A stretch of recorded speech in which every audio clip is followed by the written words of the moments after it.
Question number 5, Fletcher Tabuteau. Thank you, Mr Speaker. To the Minister for Economic Development, does he stand by all his statements? The Honourable Stephen Joyce. Mr Speaker, yes, in the context in which they were made. Supplementary. Supplementary question, Fletcher Tabuteau. Thank you, Mr Speaker. Was the Minister authorised to release commercially sensitive ownership data from Rocket Lab in his reply to New Zealand First question for written answer? And if so, who at Rocket Lab authorised the release? The Honourable Stephen Joyce. Well, Mr Speaker, on behalf, in relation to that matter, I don't realise that I've necessarily disclosed that information, but if the member would like to come to me, I'm happy to address it for him. Order. Point of order, Fletcher Tabuteau. Thank you, Mr Speaker. I seek leave to table correspondence from Rocket Lab to New Zealand First stating the information provided by the Minister that has been previously released was without Rocket Lab's approval, dated 14th of August 2015. Order. Leave is sought to table that particular information. Is there any objection? There is none. It can be tabled. Supplementary question, Fletcher Tabuteau. Thank you, Mr Speaker. Does the Minister agree with the reported claims that $25 million of taxpayers' money given by him to Rocket Lab is a wise use of Kiwi taxpayers' money, given Rocket Lab is 100% American-owned by Rocket Lab USA? If so, why? The Honourable Stephen Joyce. A couple of things. Firstly, I have not provided that level of funding to Rocket Lab myself in any capacity. Those decisions are made by Callaghan Innovation according to R&D policies. My second point to the member is I think he is being more than a little tricky about his ownership figures in relation to Rocket Lab, because I understand that the New Zealand subsidiary is owned by the US company, but then the US company is owned by a range of New Zealand and other shareholders.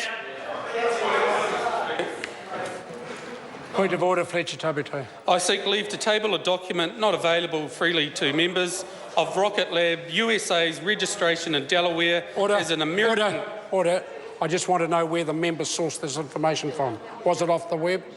It was purchased on a registry database, so it's not freely available to On members. that basis, I'll put the leave is sought to table that particular document. Is there any objection? There is none.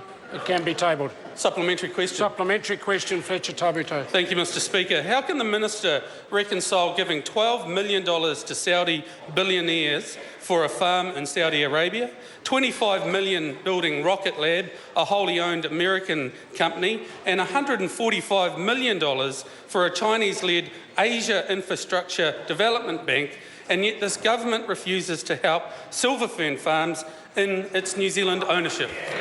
The Honourable Stephen Joyce.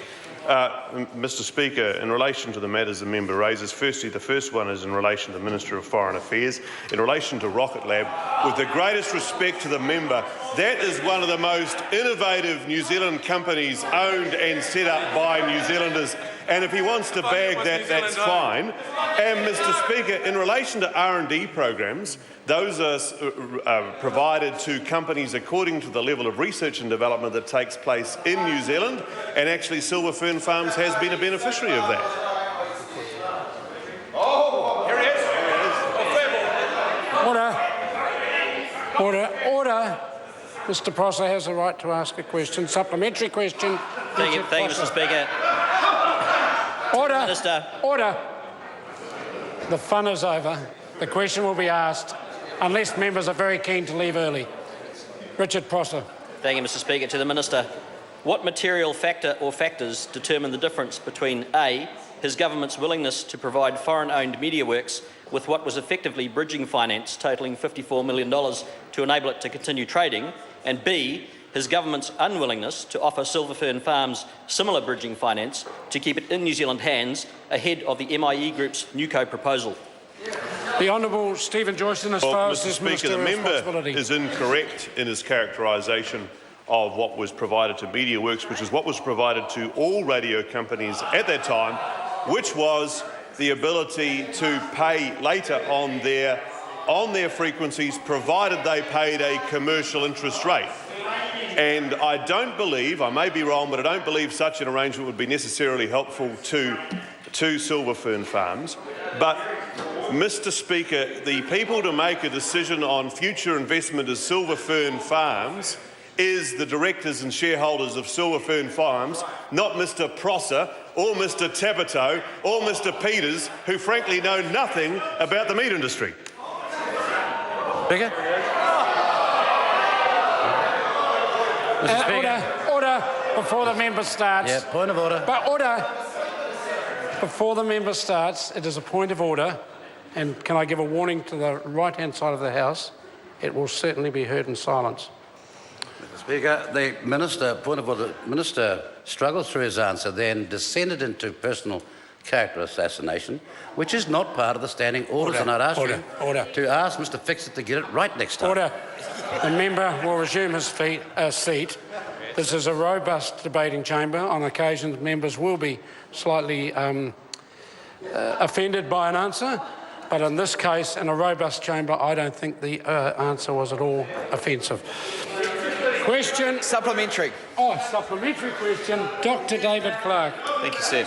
Does he still agree with the PM's statement that the people of Northland want more, they want to go faster? And if so, does he appreciate the irony in National cutting investment in Northland transport by $36 million a year, or 29%, the biggest cut of any region in the country? Supplementary. The Honourable Stephen. Well, Mr. Speaker, the member is incorrect. The government has invested hugely and is currently investing hugely in the Northland region. In fact, it's almost like one great long roadworks between the Brindouins and the Bay of Islands, Mr. Speaker, as the roads are upgraded, and the member should actually get out of his office in Wellington, stop setting out press releases and go and have a look. Point of order.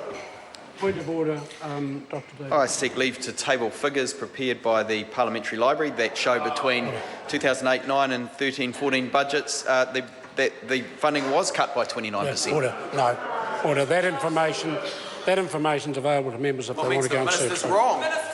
Question number 6, Phil Twyford.